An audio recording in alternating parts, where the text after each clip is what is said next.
दोस्तों, welcome my YouTube channel medal 2.0 classes में आपका स्वागत है।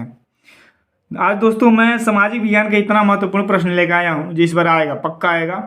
इसलिए पक्का आएगा क्योंकि ये जो प्रश्न है आप देख लीजिए कितना महत्वपूर्ण है। कह रहा है कि ऊर्जा के परंपरागत स्रोत किसे कहते हैं, उदाहरण सहित बताइए। ये आप देखेंगे ना तो कई बार प्रश्नों में आप पुराने पेपर में उठा के देखेंगे, कई सालों के किसी भी जिले को उठा के देखेंगे, उसमें जरूर ये प्रश्न पूछा होगा, है ना। बहुत ही अच्छा प्रश्न है और बहुत ही आसान है, पर बच्चे इसको समझ नहीं पाते हैं क्योंकि इसी तरह के एक और प्रश्न आता है उसमें गलती कर जाते हैं। तो ऐसे ही प्रश्नों को समझने के लिए मेरे चैनल पर अगर नए हो तो मेरे चैनल को सब्सक्राइब जरूर करें ताकि मैं और अच्छा वीडियो बनाकर अपलोड कर सकूं और आप परीक्षा में इसको समझ के लिख सकें। प्रश्नों को केवल याद कर लेना से नहीं होता है, जब तक प्रश्न समझ में नहीं आएंगे हम उससे लिख नहीं पाएंगे। तो प्रश्नों को समझकर लिखना बहुत ही जरूरी होता है। आज मैं आपको बहुत अच्छे से इस प्रश्नों को मैं समझाऊंगा। तो चलिए चलते हैं प्रश्न की तरफ। क्या कह रहा है, ऊर्जा के परंपरागत स्रोत किसे कहते हैं, उदाहरण सहित बताना है। यह प्रश्न 2017, 18, 20 और 22 में पूछा है, 2023 में पूछ सकता है क्योंकि हर साल पूछता ही है। 4 अंक के प्रश्न है, आपको 4 अंक के प्रश्नों को यूं ही नहीं जाने देना है। कह रहा है परंपरागत ऊर्जा के स्रोत जलावन, उपले, कोयला, पेट्रोलियम, प्राकृतिक गैस और बिजली है। जलावन क्या होता है, मतलब जलाने वाली लकड़ियाँ, जैसे आपके घरों में पहले खाना किस पर बनता था आप देखेंगे, उपले यानी गोबर के कंडे, यानी इसको देहात में लोग गोहरा भी कहते हैं। ये तो हमें नहीं बताना चाहिए लेकिन मैं बता दे रहा हूँ। कोयला है, आप देख रहे हैं होटलों में सीमेंट बनाने के लिए कितनी चीज़ों में इसका प्रयोग किया जाता है। पेट्रोलियम है, प्राकृतिक गैस और बिजली, ये ऊर्जा के परंपरागत स्रोत हैं। इतना भी लिख देंगे तो 2 नंबर आपको मिलेगा या 1 नंबर मिल सकता है, लेकिन 1 नंबर से काम नहीं चलेगा, 4 नंबर का प्रश्न होता है। तो कह रहा है कि पारंपरिक ऊर्जा स्रोत वे हैं जो लंबे समय से प्रयोग में हैं, यानी बहुत पुराने जमाने से चले आ रहे हैं, लगातार वही ऊर्जा का प्रयोग हम करते आ रहे हैं। वही ऊर्जा क्या होता है, परंपरागत ऊर्जा होते हैं या पारंपरिक ऊर्जा होते हैं जो लंबे समय से प्रयोग में है। ये प्राकृतिक में तय तथा सीमित मात्रा में, मतलब इनकी जो क्वांटिटी है वो निश्चित मात्रा में है ना। ये समाप्त हो सकते हैं, मतलब ये ज़्यादा नहीं है कि हम केवल यूज करते जाएं और ये कभी खत्म ही ना हो, ऐसा नहीं है। ये हम इनको ज़्यादा उपयोग करेंगे खत्म हो जाएंगे, इनकी मात्रा निश्चित है। ये नवीनकरणीय नहीं है, यानी नवीनकरणीय मतलब इस चीज़ का एक बार प्रयोग कर लेने से हम इसे बार बार नहीं बना सकते हैं, इसलिए ये नवीनकरणीय नहीं है। ये मुख्य रूप से औद्योगिक तथा व्यावसायिक उद्देश्यों की पूर्ति के लिए प्रयोग होते हैं, यानी कल कारखाने, फैक्ट्रियों में इन चीज़ों का प्रयोग होता है। अब मैंने अभी बताया कोयले का प्रयोग देख लीजिए, डीजल, पेट्रोल है, गैस है, जीवाश्म ईंधन है, सब ये जो भी है क्या है, जीवाश्म ईंधन है। उसमें शक्ति ऊर्जा, जल विद्युत ऊर्जा, बायोगैस और पवन ऊर्जा परंपरागत ऊर्जा के स्रोत हैं। ये बार बार इसका प्रयोग किया जा रहा है और बार बार प्रयोग करने से खत्म हो जाएंगे, है ना।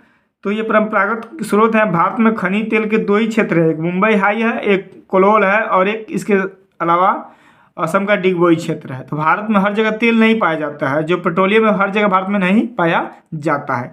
यानी ये ऊर्जा के वे स्रोत हैं जो एक बार प्रयोग कर दें उसको हम दोबारा प्रयोग नहीं कर सकते हैं। इनको दोबारा नवीनीकरणीय नया योग नहीं बनाया जा सकता। ये सोना चांदी नहीं है कि एक बार बनाया इसको फिर दूसरा बना लिया, तो इस प्रकार हम इसको प्रयोग नहीं कर सकते हैं। यानी एक बार प्रयोग कर देंगे तो हम इसको दोबारा नहीं बना सकते हैं। तो इसलिए ये ऊर्जा के परंपरागत स्रोत हैं और एक बार प्रयोग करने पे ये समाप्त हो सकते हैं। अगला प्रश्न है, ये भी बहुत महत्वपूर्ण प्रश्न है। भारतीय कृषि की कोई 3 विशेषताएं बताना है। ये प्रश्न पूछता है क्योंकि भारत एक कृषि प्रधान देश है और कृषि प्रधान देश से अगर कृषि के क्षेत्र से प्रश्न आप पूछे तो ये हो ही नहीं सकता है।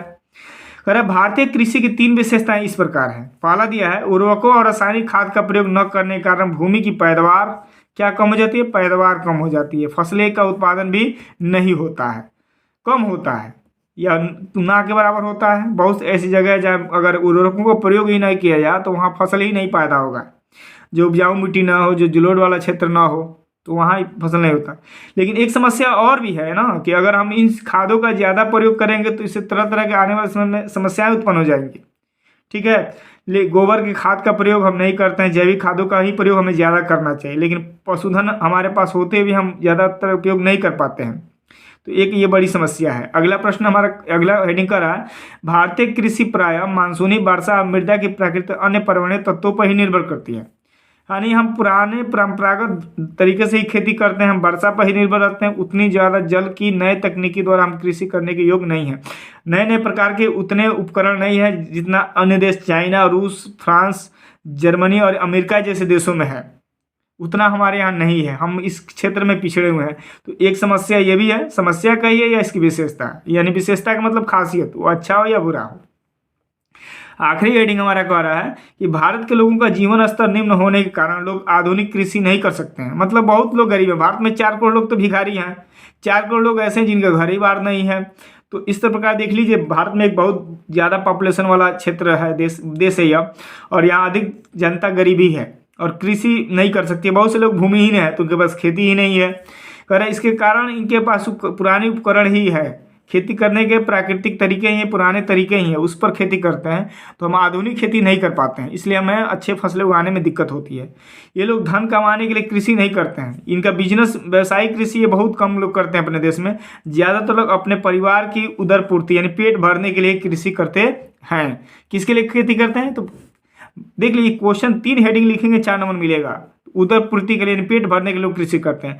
भारत के लोग चाइना, वियतनाम जैसे अन्य देशों जैसे फिलिपीन देशों जैसे लोग मेहनती नहीं है। वहाँ पर जो फिलिपीन की औरतें जो हैं, फिलीपींस की, वह बहुत ज़्यादा वर्क करती हैं। एक औरत भारत की 10 औरतों के बराबर काम कर सकती है। तो सोचिए हमारे देश के लोग क्या हैं, कम पैसा में मिलेगा तो भी काम नहीं करेंगे। चाइना के लोग कम पैसे में भी ज़्यादा काम करते हैं। तो इन चीज़ों को हमें भी समझना होगा और हमें भी खेती में ज़्यादातर मन लगाना होगा। खेती के ही थ्रू हमारा पेट भर सकता है। तो हम खेती को उज्जवल बनाएंगे, ज़्यादा बढ़िया पैदावार करेंगे, ज़्यादा कोशिश करेंगे, अच्छे चीज़ों का, अच्छे उपकरणों का प्रयोग करेंगे, तो हमारे देश की कृषि का क्षेत्र आगे बढ़ेगा। तो मैं उम्मीद करता हूं दोस्तों ये प्रश्न आपको समझ में आया होगा। 1-2 बार और देख लीजिएगा, बस क्या 6-7 मिनट का वीडियो है, 1-2 बार देखेंगे तो आपका 4 नंबर बन जाएगा।